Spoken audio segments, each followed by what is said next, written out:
నమస్తే అన్న కేటీఆర్ గారి విచారణకు అయితే గవర్నర్ నుంచి అనుమతి ఇవ్వడం అయితే జరిగింది. దాన్ని మీరు ఎలా చూస్తున్నారు అసలు?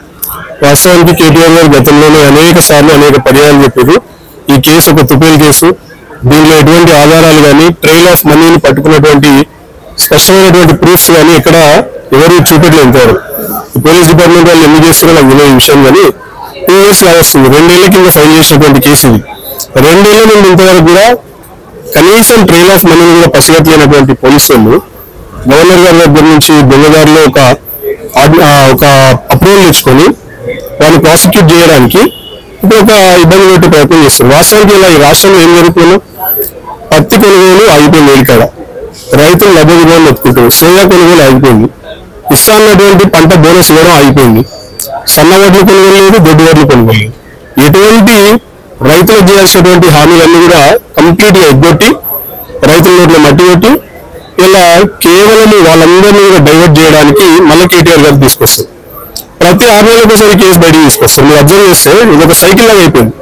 ప్రతి 6 నెలలకు ఒకసారి కేటీఆర్ గారు ఇబ్బంది పెట్టడానికి కాదు, ఇది కేవలము డైవర్ట్ చేయడానికి, పబ్లిక్ ఇష్యూస్ నుంచి పబ్లిక్ ని డైవర్ట్ చేయడానికి. కేటీఆర్ గారిని నిజంగా ప్రాసిక్యూట్ చేయాలి, అరెస్ట్ చేయాలని అనుకుంటే 2 ఏళ్ళ నుంచి అవుతుంది, 2 ఏళ్ళు కొనసాగాలి కేసు. కావాలనుకుంటే చేయండి, వారే చెప్పారు కదా ఆయనకు దమ్ములు ధైర్యం లేదు. కేటీఆర్ గారు బాగా జాగ్రత్త చెప్పారు, రేవంత్ రెడ్డికి మొదలైతే దమ్ము ఉంటే ధైర్యం ఉంటే నేను అరెస్ట్ చేయండి, ఆయన చేయలేదు అనుకుని కాదు అని చెప్పింది. ఎందుకంటే ఇంకొక 3 ఏళ్ళలో కూడా చేయలేదు, బర్నింగ్ ఇష్యూ లాగా పెట్టాలి దీన్ని సైడ్ ట్రాక్ చేయడానికి. అంతే తప్ప దీనిలో ఎటువంటి ట్రైల్ ఆఫ్ మనీని వాళ్ళకి దొరకబట్టి లేదు, ప్రూఫ్స్ ని ప్రొవైడ్ చేసినటువంటి దాఖలాలు కూడా లేవు. అయితే ఇటీవల చూసాము, మీరైతే కొంచెం రామగుండంలో మొత్తం తిరుగుతున్నారు కాబట్టి అక్కడ రైతుల పరిస్థితి ఎలా ఉంది అసలు? అక్కడ కూడా సేమ్ సిచ్యువేషన్. నేను మొన్ననే మా గోవర్కన్ పట్టణంలో పత్రికా సమావేశం నిర్వహించాను. అక్కడ ఏంటంటే మాకు 2 మండలాలు ఉంటాయి రామగుండంలో, పాలకుర్తి మరియు అంతర్గానం. ఆ 2 మండలాల్లో సుమారు ఒక 3 నుంచి 5,000 ఎకరాల్లో పత్తి పండించింది.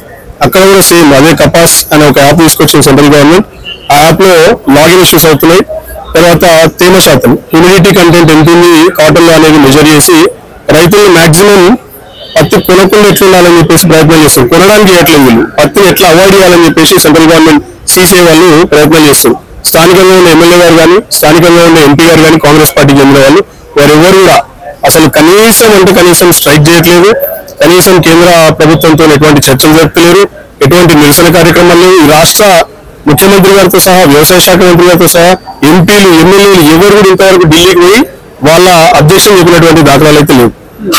అయితే ఇటీవల చూస్తున్నాం, అయితే బతుకమ్మ చీరలను పేరు మార్చేసి ఇందిరమ్మ చీరలను పంచడానికి కూడా చూస్తున్నాము. మరి దీన్ని ఎలా అనుకుంటున్నారు అసలు ఇందిరమ్మ చీరలు పంచడాన్ని? రేవంత్ రెడ్డికి వాస్తవం చెప్పాలంటే పరిపాలన అనుభవం లేదు. ఆయనకు ఉన్న వల్ల కేసీఆర్ గారిని, కేటీఆర్ గారిని తిట్టడం ఒకటే తెలుసు. ఆ తిట్టుడుతోనే ముఖ్యమంత్రి అయ్యాడు.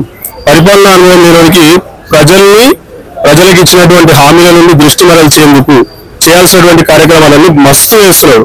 మీరు చూస్తే ఇలా బతుకమ్మ చీరలకు ఏమైందండి, స్పష్టమైనటువంటి బతుకమ్మ అనే ఒక మన ఆడబిడ్డ సంస్కృతికి చిహ్నమైనటువంటి పండుగ, తెలంగాణ చిహ్నమైనటువంటి పండుగ. ఆ పండుగ పేరు తీసేసి ఇలా మరి వారు గడిచినటువంటి స్వర్గీయ ప్రధానమంత్రి గారు ఇందిరాగాంధీ గారి పేరు పెట్టడం సమంజసం కాదు. ఎందుకంటే తెలంగాణకు సంబంధించినటువంటి పేర్లు పెట్టుకోవాలి. ఇలా కేసీఆర్ గారు ఎప్పుడు కూడా చనిపోయిన నాయకుల పేర్లు కానివ్వండి, లేకపోతే పార్టీకి చెందినటువంటి వాళ్ళ పేర్లు కానీ ఎక్కడ పెట్టలేదు. కేసీఆర్ గారు పెట్టిన వల్ల ఇలా మీరు చూస్తే కాళేశ్వరం ప్రాజెక్ట్ లో లక్ష్మీ బ్యారేజ్, సరస్వతి బ్యారేజ్, లేకపోతే ఇంకా మన అన్నపూర్ణ క్యాంటీన్లు, ఇలా ఏది చూసినా కానీ దేవతల పేర్లు, దేవుళ్ళ పేర్లు పెట్టింది తప్ప ఇప్పటిదాకా చనిపోయిన వ్యక్తుల పేర్లు పెట్టలేదు. మరి ఈ సంస్కృతికి రేవంత్ రెడ్డి ఎందుకు ప్రారంభించిందో నాకు తెలియదు. ఇది కేవలము కేంద్రంలో ఉన్నటువంటి వాళ్ళ హైకమాండ్ ఈయన పదవిని ఉంచడానికి, ఈయన పదవి కాపాడుకోవడానికి వాళ్ళ కాలు పట్టుకునే సంస్కృతిలో భాగంగా చేస్తున్నారు తప్ప ఇటువంటి తెలంగాణ సంస్కృతి సాంప్రదాయాలను గౌరవించినటువంటి విధానమే కాదు ఇది. అన్ని ఏంటంటే ఫాల్తు పనులు అన్ని. పైన రాహుల్ గాంధీ ఎట్లా ప్రసన్నం చేసుకోవాలి, సోనియా గాంధీ ఎట్లా చేసుకోవాలంటే ఇందులో పేర్లు పెట్టాలి, ఏడబోతాడా అట్లా. అసలు రాజీవ్ గాంధీకి ఇలా హైదరాబాద్ ఎయిర్పోర్ట్ కి సంబంధం ఉందా? రాజీవ్ గాంధీ 1991లో 92లో చనిపోయారు పాపం, స్వర్గీయ చనిపోయింది 92 అయితే, ఎయిర్పోర్ట్ అయితే 2008లా. మరి ఆయన పేరు పెట్టాలి, ఎందుకు పెట్టాలి అసలు? కొన్ని హైదరాబాద్కి ఏమైనా చేసి కావాలి, ఏమీ లేదు. అన్ని కూడా పేర్లు మార్చే సంస్కృతి, ప్రజల్ని డైవర్ట్ చేసే తప్ప ఇచ్చినటువంటి హామీల మీద దృష్టి పెట్టడం లేదు, లేకపోతే పరిపాలన పట్ల ఏమన్నా ఒక ఇంట్రెస్ట్ చూపించడం కూడా ఏం లేదు ఇక్కడ.